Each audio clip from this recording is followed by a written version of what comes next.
apabila mengajak oleh laki-laki imra'atah akan istrinya. Suami majak istri ila firashihi kepada firash. Firash itu bahasa kinayah. Arti firash itu tikar, tempat tidur. Fa'abat an taji'a, kemudian dia enggan. Hatta taji'a fabata ghadban. Kemudian suami tadi tersinggung, kemudian dia marah. Apa kata baginda Nabi? La'anat hal malaikatu hatta tusbiha. Maka perempuan tadi dilaknat oleh malaikat hatta tusbiha, sampai waktu subuh. Hati-hati tu ibu-ibu. Kerana laknat sampai subuh, nak ada rahmat kau mati berkau menjelang itu tu, berarti mati dalam keadaan su'ul khatimah berarti.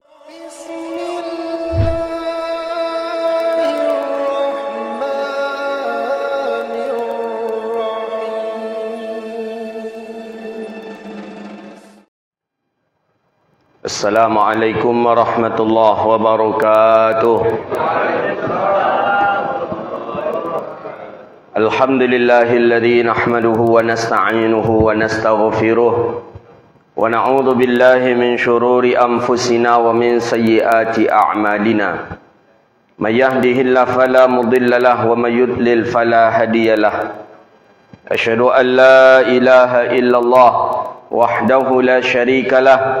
Wa asyhadu anna Muhammadan abduhu wa rasuluh wa safiyyuhu min khalqihi wa habibuh. Ballagha ar-risalata wa adda al-amanata wa nasaha al-ummah wa kashafa Allahu bihi al-ghummah wa jahidun fi sabilillahi hatta atahu al-yaqin. Salawatu rabbi wa salamuhu alayka ya sayyidi ya Rasulullah. Allahumma salli ala sayyidina Muhammadin al-fatihi lima ughliq والخاتم لما سبق ناصر الحق بالحق والهادي إلى صراطك المستقيم صلى الله عليه وعلى آله وصحبه حق قدره ومقداره العظيم. اللهم بك أصبحنا وبك نحيا وبك نموت وإليك النشور. أصبحنا على فطرة الإسلام وعلى كلمة الإخلاص وعلى دين نبينا محمد صلى الله عليه وسلم. Radina billahi rabba wa bil islami dina wa bi Muhammadin sallallahu alaihi wasallam nabiyya wa rasula, amma ba'du. Puja dan puji syukur kepada Allah, alhamdulillah, di waktu yang mulia ini Allah izinkan kita bisa duduk di majlis di tempat yang mulia ini. Mudah-mudahan duduk kita di sini mendapatkan ampunan dari Allah Subhanahu wa taala. Amin ya rabbal alamin. Salawat dan salam kepada Nabi yang agung, Nabi yang mulia, Rasulullah Muhammadun sallallahu alaihi wasallam. Allahumma salli wa sallim ala sayyidina Muhammadin wa ala alihi wa sahbihi ajma'in.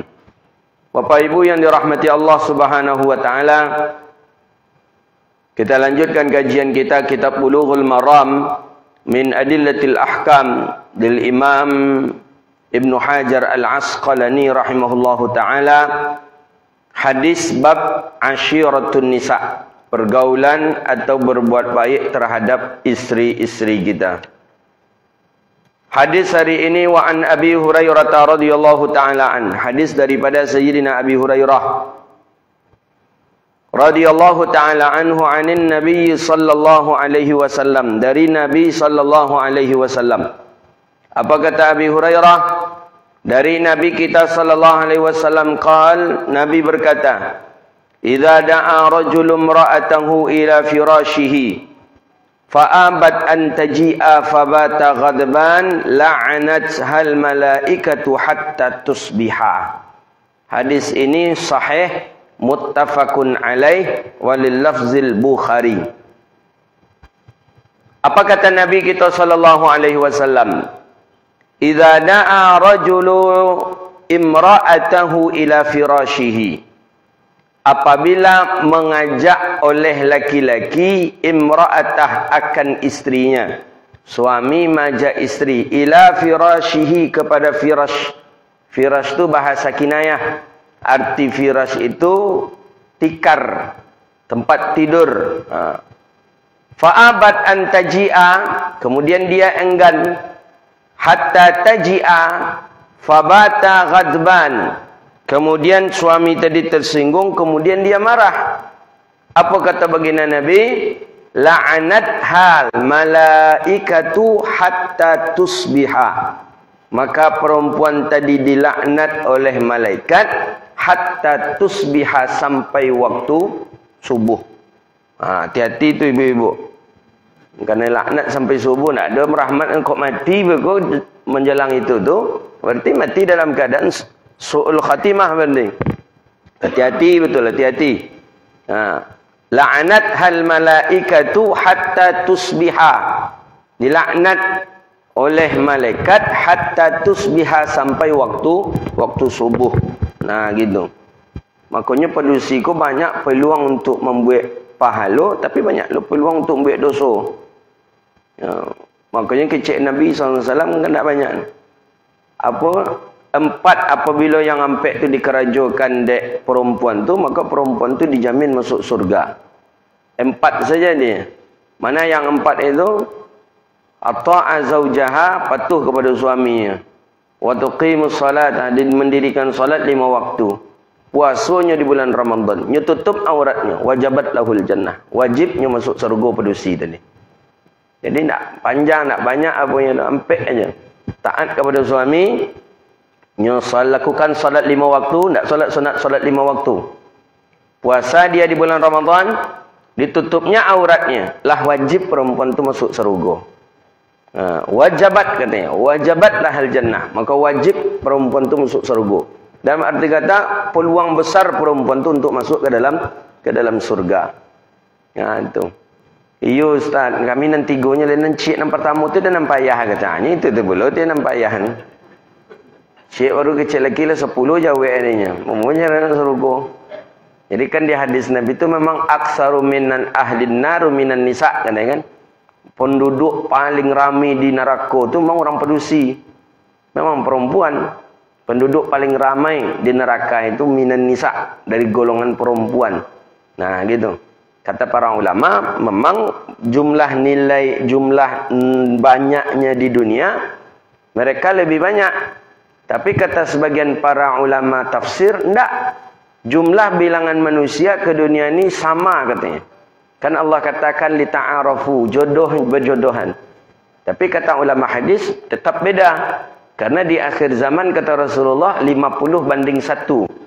50-nya pendusi, 1 banding dengan laki-laki. Jadi 10-50 pendusi, 1 kita. Memang jumlah mereka itu sudah banyak dibandingkan dengan laki-laki. Nah gitu dia. Jadi hatta tusbih. Jadi tak perlu 4 itulah dia cuma. Ampek tu. Patuhnya ke suaminya. Kemudian semayangnya 5 waktu. Puasanya di bulan Ramadan. Tutup auratnya. Lah berhaknya masuk surga. Itu tak banyak. Tak susah.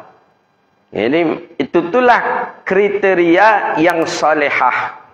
Jadi kalau anak-anak yang belum menikah ingin mencari isteri salihah, ampek tu lah ini. Ampek tu lah tu.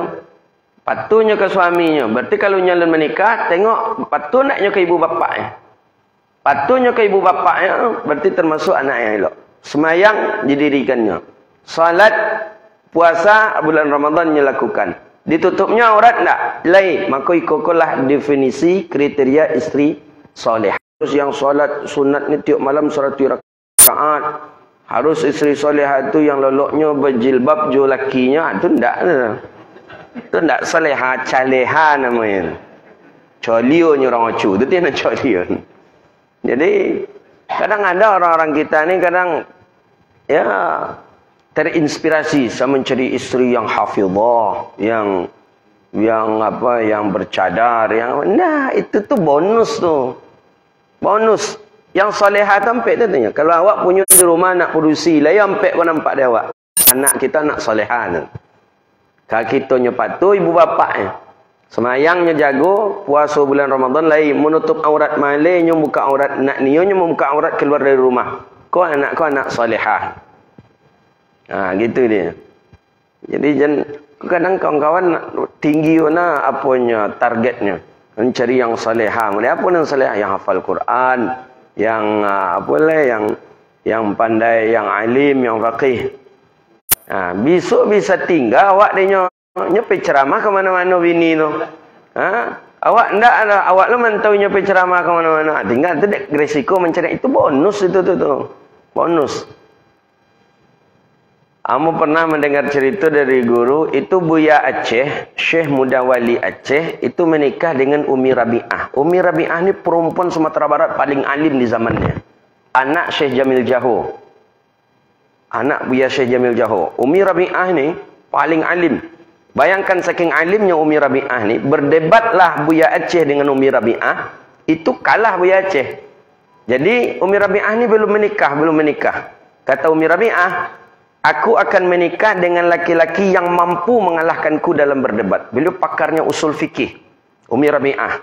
Jadi murid beliau ramai itu, santri beliau di Jaho itu, di Padang Panjang itu. Jadi siapa? Seluruh ulama-ulama Sumatera Barat KO debat dengan Umi Rabi'ah ni. Memang alim.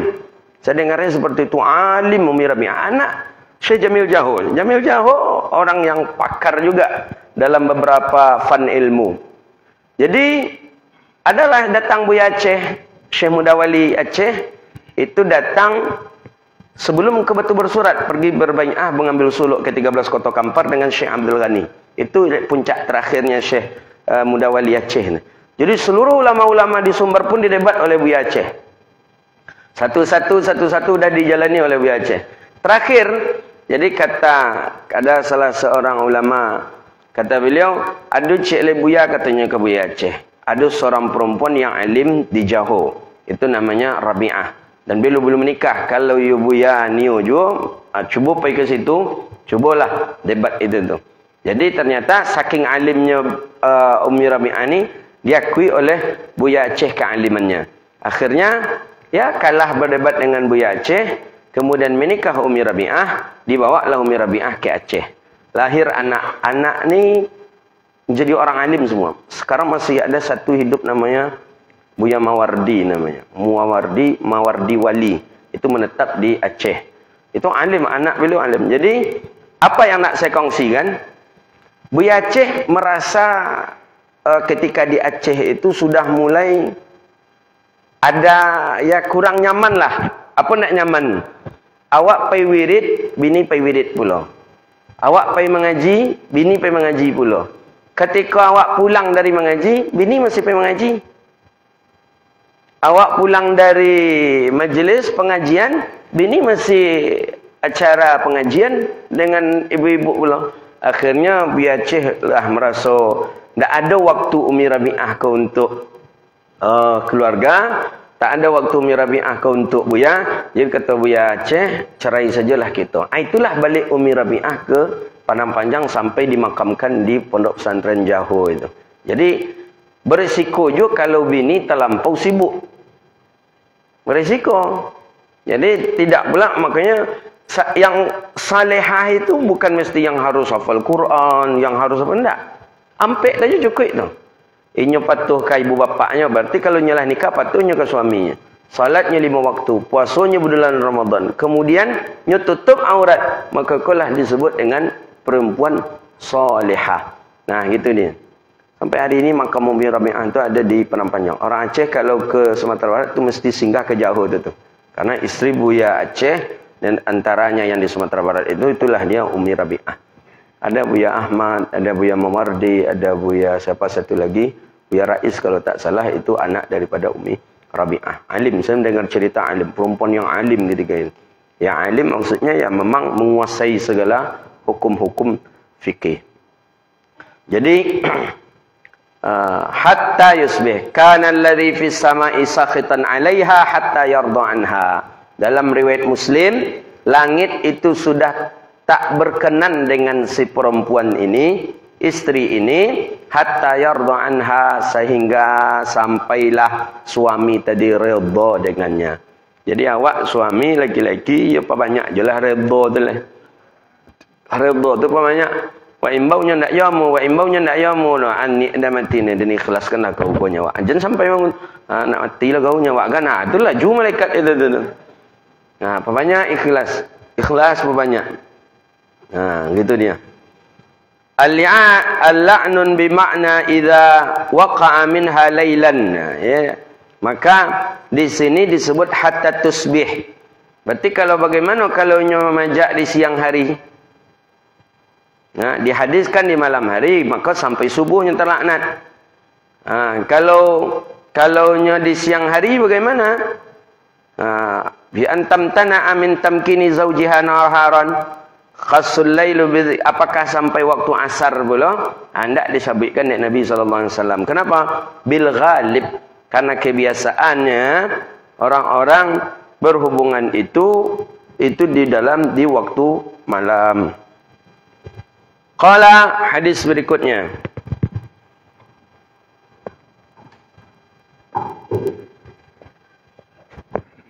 Waqala, jadi la'anal malaikatu hatta tasbih itu anna mana'al huququl abdan. Jadi katanya sebagaimana larangan ada, sebagaimana hak badan itu boleh diberikan, seperti itu pula lah haknya harta. Jadi harta kita agihkan kainnya mesti dia harus mendapatkan daripada badan juga. Jadi maksudnya sebagaimana dia boleh menikmati harta, dia mesti menikmati, kita pun mesti menikmati abdan. Abdan itu badan. Nah, begitu. Jangan sekedar nikmat harta saja dia peroleh, tapi nikmat badannya tidak diperoleh. Maka ada nafkah mal, ada nafkah jasmani, ada nafkah rohani. Begitu dia. Jadi rahimallahu fala yaliqu ay wajhil muslim. Maka seorang muslim kalau dia tahu, maka hendaklah dia memahami hadis ini. Gitu dia. Iko pula untungnya awak mendapatkan isteri nan salihah tadi. Kalau diajak hendak pernah main dak dah. Karenanya tahu. Daripadanya kena laknat sampai subuh. Itunya. Tapi kalau hendak orang salihah dan hati, payah ni. Lah diajak hendak je diumbuk, hendak je dah. Banyaklah segala alasan. Tak dibolehkan. Apalagi kita laki-laki ko memang ya, kalau bahasa guru hamba Ustaz Zuki itu selero kadang. Tapi cik selero aja nya, bagak ndak ada orang. Kalau orang padusi itu yang disebutkan di dalam hadis itu, memang memiliki syahwat yang tinggi. Tapi ghirah tu tak dia nampakkan. Kita laki-laki nampak. Itu ni. Hadis berikutnya, wa an Ibni Umar radhiyallahu anhuma anna Nabi sallallahu alaihi wasallam la'ana al-wasilah. Ini tentang wasilah lagi. Allah Taala melaknat, Nabi melaknat wasilatal wal mustausilah wal washimah wal mustaushimah. Ikut tentang orang yang menyambung rambut dengan orang yang membuat tato. Jadi rambut tadi itu supaya nyaga ancak disambung. Ada kalau masyaikh sebagian guru-guru kita mensyarahkan itu dengan membuat apa nama bahasanya yang sanggul. Sanggul. Ada yang mengatakan seperti itu, disambung kemudian supaya agak nampak kelihatan indah lah daripada kepalanya tadi. Apa kata Nabi? La'ana. Bahwa Nabi SAW kata Abdullah bin Umar, melaknat orang yang menyambung rambutnya. Orang yang menyambung, orang yang tukang sambuang. Karena kedua-duanya hukumnya haram. Makanya tukang-tukang salon hati-hati. Orang kau minta apanya. Jadi kata para ulama, bukan sekedar menyambung rambut saja, termasuk merubah gaya bentuk rambut dengan cara yang tidak adat, dengan cara yang tidak biasa. Ya seperti contoh apa namanya tu yang pakai listrik, yang pakai angin gerboding, apa namanya tu? Tengok di situ disebutkan, termasuk itu bagian syarat. Sya'ran bi khirqah, tahrik, dengan cara membakar. Dirubah tapi dengan cara memanaskan tadi, dengan cara membakar tadi. Atau dirubah bentuk tadi dengan cara yang tidak adat manusia memakai seperti itu. Maksudnya tidak sepantasnya perempuan memakai gunting rambut seperti itu. Dibuatnya juga macam itu tu. Itu hatta apa katanya di sini la'ana, maka orang tadi kena laknatnya Nabi kita sallallahu alaihi wasallam. Jadi disebutkan dalam mazhab kita Syafi'i, innal wasilatu bi syi'ril adami fa huwa haramu bila khilaf. Jadi ada dua masalah. Pertama dengan rambut palsu. Jo rambut palsu wak tempelkan. Dengan rambut palsu kita sambung. Ada pendapat mengatakan sebagian boleh, ada mengatakan sebagian tak boleh. Tapi kalau dengan rambut asli, rambut orang, betul-betul rambut asli, bukan rambut palsu, yang kita sambungkan ke rambut kita, yang kita sambungkan ke rambutnya manusia, rambut manusia dengan rambut manusia, indana syafi'iyun haramun bila khilaf, maka itu hukumnya haram dengan tidak ada perselisihan pendapat ulama. Beda kan? Ada rambut palsu, ada rambut asli. Kalau menyambung dengan rambut palsu ni, rambut palsu disambung dengan rambut palsu, rambut KW, itu ada ulama mengatakan haram, ada mengatakan boleh. Berarti ada dua khilaf ulama. Yang tidak ada khilaf ulama tu keharamannya kalau disambung dengan rambut asli. Rambut orang disambung dengan rambut orang, rambut manusia disambung dengan rambut manusia, maka tu hukumnya haram dengan tidak ada khilaf. Begitu menurut mazhab kita Syafi'i. Sanggup-sanggup salon tu rambut KW atau rambut asli tu? Asli ya. Itu bahaya ya. Li'annahu yahrumu intifa'u bi syi'ril adami wa sa'iril ajza'ihi li karamatihi. Apa alasannya mazhab kita Syafi'i mengatakan haram? Karena tak boleh mengambil manfaat dengan rambutnya manusia dan kesekalian juzuknya manusia li karamatihi, karena ikut mulia. Kuku macam tu juga. Ada kuku kawan panjang, dipotong elok-elok kukunya tadi tu. Pas pula kita sesuaikan dengan kuku kita. Ketika awak kapai baralek, awak pasang kuku kawan tadi. Ku asli kukunya kan? Kita pasangkan, termasuk tu hukumnya haram. Tak boleh katanya. Lisairi ajza'ihi li karamatihi. Haram hukumnya. Sairil ajza' li karamatihi. Jadi termasuklah kuku, rambut, tak boleh itu. Ini dalil sebagian dalam mazhab kita Syafi'i. Ya, dalam mazhab Hanafi boleh, dalam mazhab Syafi'i tak boleh. Mengambil organ tubuh manusia dipindahkan kepada kita. Umpama ginjal. Ginjal, ya, ada orang satu butuh ginjal karena satu lagi cuman satu tu saja ginjalnya yang tinggal lagi. Jadi ginjal yang satu tu pun bermasalah. Jadi kata dokter mesti harus mencari ginjal. Ada orang yang datang, ginjal lambu aja lah ambil pak, kecurang kami pun butuh uang katanya lah. Nah, dia ambil ginjal pindah. Dalam mazhab Syafi'i, qaul mengatakan hukumnya haram. Tapi dalam mazhab yang lain hukumnya boleh. Dalam mazhab Hanafi menjelaskan boleh, apalagi dalam beberapa fikih muasir kontemporer hari ini boleh. Tapi kalau dalam mazhab kita tak boleh. Kenapa? Li karamatihi. Karena memang manusia itu makhluk yang mulia diciptakan oleh Allah Subhanahu wa taala. Apa boleh selain dari ginjal?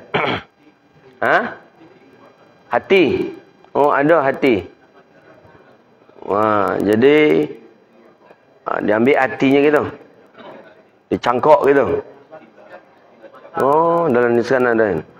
Mata, ya betul, mata. Dalam mazhab Syafi'i tak boleh. Jadi umpamanya matanya lah buta, nak pernahnya menengok dah. Mata awak le dua. Jadi kecik awak ambil salah mata dan kecik pak 250, ciknya cik awak 250 juta. Jadi cik orang tadi, nya dah beti 250 juta. Nya ambil mata kita cik pindah ke situ. Dalam mazhab Syafi'i tak boleh. Itu maksudnya di sini disebutkan. Tapi dalam mazhab kontemporer ada sebagian ulama membolehkan. Tapi dalam mazhab Syafi'i tak boleh. Begitu. Mata, satu mata berapa? Berapa harga satu mata? Kalau di dalam fiqih satu mata kalau tak salah 50 ekor onta kalau tak salah. 50 ekor unta berarti kali 70, 50 kali 70 juta. 70 70 juta dikali 50 ekor unta. Piti apa? 3,5 M. Ha? Ha. 35 M.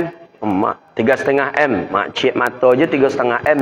Berarti 2 mata 7 M harganya. Mahal dia awak ku. Jadi jenah dia gigi ni kau orang nak jaga je elok.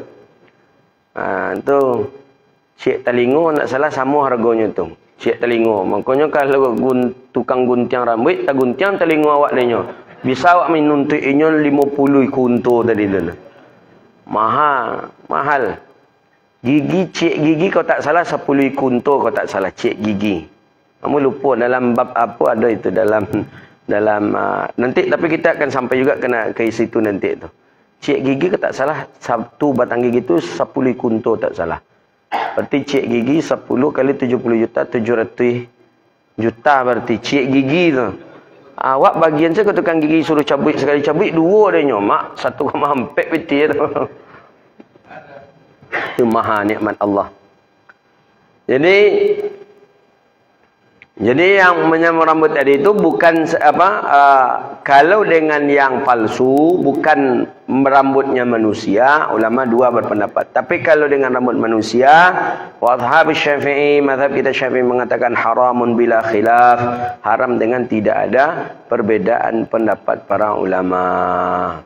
Jadi wa amma sya'ru tahir min ghairil adami. Adapun kalau rambut tu rambut suci tapi bukan rambut manusia. Ya mungkin rambut binatang mungkin. Tapi rambut tadi suci. Fa illam yakul laha zaujun wala sayyid fa huwa haramun. Kalau tidak ada dia suami, kalau ndak ada penghulu maka haram untuknya. Tapi kalau perempuan tadi punya suami, ada 3 pendapat. Pertama, in fa'alathu bi izni zawj jaza. Kalau itu izin suaminya boleh. Jadi kata suaminya, ayo apalah, semalah rambut tu. Tapi bukan dengan rambut manusia maksudnya ini ya. Dengan rambut selain rambut manusia. Ya mungkin rambut KW itulah. Kalau izin suaminya jaza boleh. Jadi kata suami, ayolah, buatlah, boleh agak ancak nampak tak bersanggu pula kecil suaminya kan.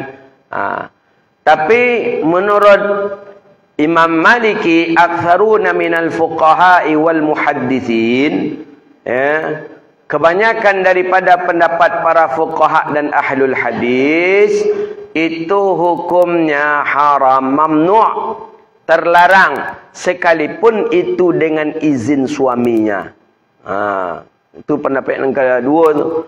Kebanyakan daripada fuqaha wal muhadditsin itu hukumnya mamnu', terlarang. Terlarang berarti sama dengan hukum haram. Kalau itu walaupun itu dengan seizin daripada suaminya. Nah gitu.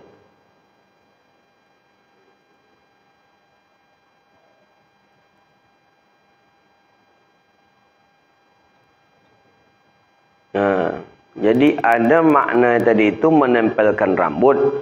Ada makna yang kedua itu karamil. Karamil ika karamilun. Itu membuat rambut, menanam rambut. Nya tak berambut dah produksi tadi ke dah. Atau rambutnya seketek ajanya. Bagian siku kau tak ada dah. Ditanamlah rambut tadi. Nabatut tiwalul furu'ulin. Atau alis yang tadi kau ditanam oleh itu tu sulam. Disulam. Itu pun termasuk bagian daripada perkara yang terlaknat juga. As-sukunu ra' nabatu tawif murahuna khuyutus sya'ar. Ya, menjahit sulam tadilah. Haram kata haram itu karena merubah bentuk daripada cipta. Allah magi yang ku botak ni tanam rambut. Gua magi ni. Ada di kita ada yang menanam rambut tu ada. Kalau kita tengok di video-video itu ada. Tak boleh. Ini apa piti Ustaz? Ini apa piti nanya? Syariat betul yang melarang caranya. Syariat yang menyegahnya untuk itu. Wal washimah wal mustaushimah. Kemudian orang yang bertato. Buat tato. Mengukir apa? membuat tato, mengukir-ukir kulit, jasad, itu tak dibolehkan. Kahal au nahwu fayahdar. Itu dia. Jadi tak boleh apa? Washimah wal mustaushimah. Wasimah wal mustaushimah. Jadi buat tato, orang yang bertato, membuat tato, memesan tato, ada bolehkan. Yaf'alu biha wa huwa haram. Ala fa'il wal maf'ul. Orang yang melakukan, orang yang dilakukan. Fa'in amkana, ya. Baik itu membuatnya dengan suatu yang suci, apalagi dengan yang najis. Darah dibuat najis tu. Dengan yang suci saja tak boleh. Apa yang suci tu? Apa yang suci ke? Bisa buat tato dengan yang suci? Inai. Nah, dia tidak apa, kalau inai itu ketika diraba dia tidak terasa. Dia washimahku ketika diraba terasa dia. Ketika dipegang terasa. Kemudian tato tu terasanya tu dengan adanya apa itu lukisan bintik-bintik apa tu terasa tato tu. Tapi lama-lama kata orang sudah menyatu dia lagi, lah mati kulit tu tak terasa ni. Tapi kalau inai tak. Ini termasuk apa yang dibolehkan untuk perempuan. Ikon tak? Inai itu untuk perempuan, bukan untuk laki-laki. Dia awak laki-laki bainai. Laki-laki bainai. Dalam kitab I'anatul Talibin ada tu. Ya, ada. Tak boleh bagi laki-laki untuk memakai inai tadi tu. Awak malam-malam bainai. Jadi pedusi bainai. Laki-laki lah bainai pula jari lah. Imam lah inyo. Tengok orang mau tengok imam tu melantik tangan mak bainai imamnya kena. Sudah tanya, imam baru nikah ya. Apa pakai inai? Tak tahu dah kata IO-nya awak harus bainai pula ustaznya. Awak boleh diatur. Syariat awak punya syariat. Boleh pakai inai laki-laki tak boleh. Itu perhiasannya perempuan ini. Itu hiasannya perempuan. Kecuali untuk ubek. Untuk obat apa untuk obat? Ya macam kuku kita pecah. Bagus kuku tadi dengan diinai. Ada pendapat mengatakan boleh. Tapi bukan untuk tazayun. Bukan untuk menghias anggota tubuh. Kalau inai-inai orang kabrolek tu kan menghias anggota tubuh tu. Kuku, apa, gitu. Jadi anak laki-laki jangan diajar pula bainai lebih ibu kau dia. Ibu ibu kau yang makai inai mendakai anaknya lagi pula nak ada inai ini. Tak boleh. Yang dengan yang suci tak boleh, apalagi dengan yang najis. Fa in amkana, maka jika memungkinkan untuk menghilangkannya dengan cara bil ilaj, dengan cara berobat, atau dengan cara yang lain, jelas hukum fikih wajabat izalatahu, maka wajib menghilangkannya. Tapi kok konteks in amkana, jika memungkinkan. Ya. Tapi kalau tak memungkinkan, illam yumkin, jika tidak memungkinkan untuk menghilangkan tato tadi, illa bijarhin, bisa dihilangkan tapi mesti dibuka kulit kita itu. Harus dilukai dulu, dikupas. Fadzaka tafsil. Ini tergantunglah kepada orangnya, kata para ulama. Intalfan fattawaf fal awil fawatil udu aw manfaatil udu aw syai'an fahishan fil udu zahir lam tajid izar. Kalau sempat pula menanggalkan, menghilangkan anggota yang zahir maka nyo ndak wajib menghilangkan, tapi nyo cukup bertaubat kepada Allah, suqutul its, maka hilanglah dosanya. Umpamanya nyo bertindik di telinga pak, dihilangkan tak bisa, kecek dokter, bisa hilangnya dihilangkan. Lo telinga pak kecek dokter. Kan udu zahir nama kau, anggota yang nampak. Jadi menurut para ulama, tidak wajib untuk menghilangkan tato kalau seperti itu. Tapi takfir taubah, cukup dia bertaubat kepada Allah, suqutul ism, maka Allah pun akan gugurkan dosanya. Nah, tapi jika tidak ketakutan untuk hilang daripada anggota zahir, maka wajib dia untuk menghilangkannya.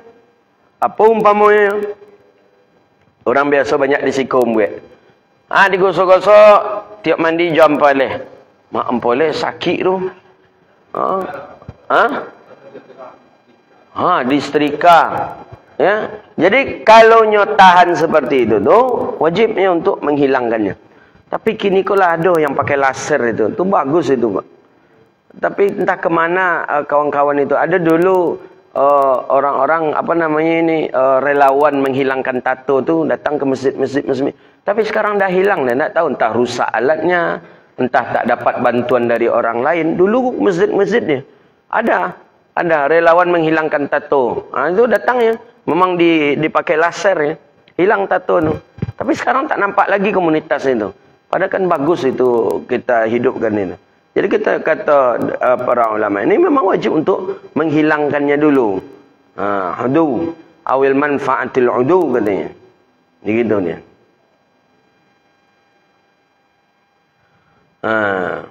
Qultu wa wajhul munasabat al-hadis lil bab an-nafi' ala hadhihi al-mudzakkar madhkurat.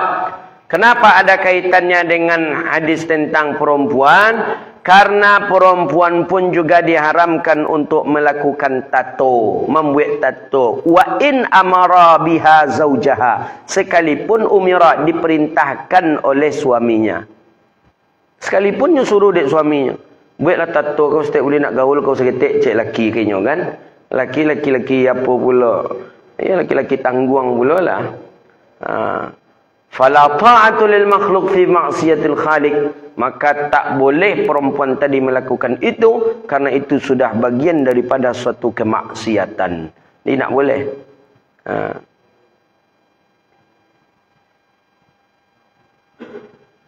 Ya, ada lagi hadis ni mutasannifah, mutamasmisat, mutammisat, mutafallijat. Ya, ada di dalam hadis yang lain itu. Ya, termasuk buat tato, buat alis, nanam alis dan lain sebagainya. Jadi syariat kita menjaga perkara hal yang seperti itu. Hadza wabillahi at-taufiq. Ada pertanyaan? InsyaAllah pekan depan itu membahas kita tentang hamamtu an anha anil ghilah. Ya, orang yang menggauli istri tapi istri sedang dalam keadaan hamil atau sedang dalam keadaan menyusui. Bagaimana pula hukumnya? Kalau boleh, seperti apa kadarnya? Kalau tak boleh, itu apa penyebabnya? Baik, ada pertanyaan silakan. Silakan.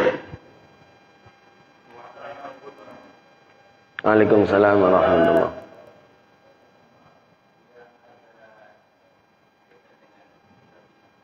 wabarakatuh.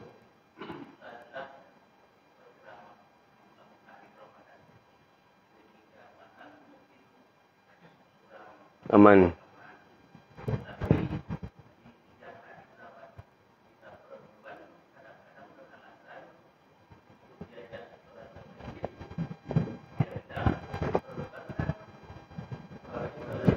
Rumah.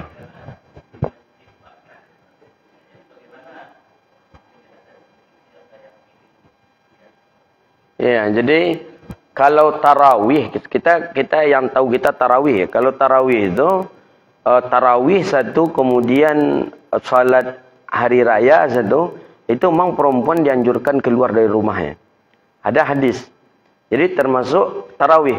Tarawih itu di zaman Sayyidina Umar, perempuan keluar dari rumah. Yang jadi imam Tamim Ad-Dari. Zaman Sayyidina Umar tu. Laki-laki keluar rumah, yang jadi imam Ubay bin Ka'ab. Ubay bin Ka'ab jadi imam laki-laki. Perempuan keluar pula dia dari rumahnya untuk ke masjid salat, yang jadi imam Tamim Ad-Dari. Nah, begitu dia. Jadi tentang perempuan ni untuk datang keluar daripada masjid, memang ada keluar dari rumah untuk ke masjid, memang ada hadis Nabi dalam Jami'us Saghir fi Haditsun Basyirun Nadhir. Kata Nabi SAW, apabila izasta'dhan imra'atah, apabila perempuan kita minta izin kepada kita untuk dia ke masjid, kata baginda Nabi, fala tamna', maka jangan engkau melarangnya.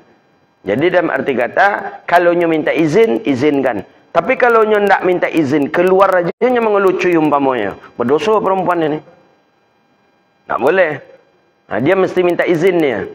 Jadi falab tamna kata Nabi itu, maka jangan engkau mencegahnya. Jadi kalau ada anak berusia awaknya ingin pesantren kilat ke masjid umpamanya, izinkan, tak boleh kita melarangnya kata Rasulullah. Itu salah satu dalil perempuan juga dibolehkan untuk datang ke masjid. Cuma permasalahan seperti seorang ustazah yang berceramah di malam Ramadan itu. Ya, tentu dari sisi keamanan kan, ya kalau nyepai surang-surang aja kan berbahaya tu kan. Berbahaya kalau nyepai surang-surang aja. Ya pertama tentu, ya apalagi pula kalau jandol tentu tambah borek pula oleh masalah lah. Gitu. Jadi memang afdalnya itu ya supaya jangan terjadi fitnah, ya lebih elok istirahat aja nampaknya. Perempuan-perempuan tadi, ustazah-ustazah tadi itu, atau mungkin nyobok jadinya suaminya. Ya nyebut suaminya. Kita susah membicarakan masalah bab ini. Kenapa? Zaman Nabi betul ada perempuan yang menjadi ustazah, guru, apalagi itu sahabat Nabi. Tapi kita baca hadis, Sayyidah Aisyah, Sayyidah Khadijah, orang-orang mengaji kepada beliau setelah Nabi wafat, itu min wara'il hijab. Min wara'il hijab itu tidak berjumpa seperti itu, di balik tirai. Jadi laki-laki itu memang tak ada menengok kepada Sayyidah Aisyah. Laki-laki, perempuan, laki-laki tak ada berjumpa dengan Ummu Salamah, dengan isteri-isteri Nabi. Jadi isteri-isteri Nabi memberikan hadis-hadis kepada para sahabat. Kan banyak sahabat tabi'in meriwayatkan hadis kepada Sayyidah Aisyah. Itu setelah Nabi meninggal dunia min wara'in hijab. Itu di balik hijab seluruhnya. Nah, di kita kan tak. Di kita jadi tontonan. Ustazah di mungkuk, papa menangak dah. Rasul, kok iyo nak agak mencilak tu ustazah nak mengimici yang mata pak tu dalam itu pak tu. Kok bisa lama lah ceramah, kok lama lah kau celah. Akan jadi tontonan jadinya. Ini nak elok. Kurang pas lah kalau menurut nama, kurang pas. Ya bukan kita mengurangi daripada tidak pula kita meremehkan kemampuan perempuan-perempuan, tak. Ya, tapi dalam sisi itu tu kayaknya kurang pas, kurang elok. Apa-apa nonton menengok. Ya, kalau laki-laki nengok laki-laki nak apa orang produksi nengok.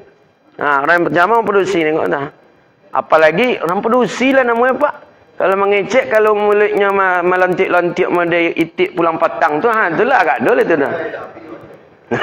Itu dah habis. Itulah tu. Baik, silakan ada yang lain.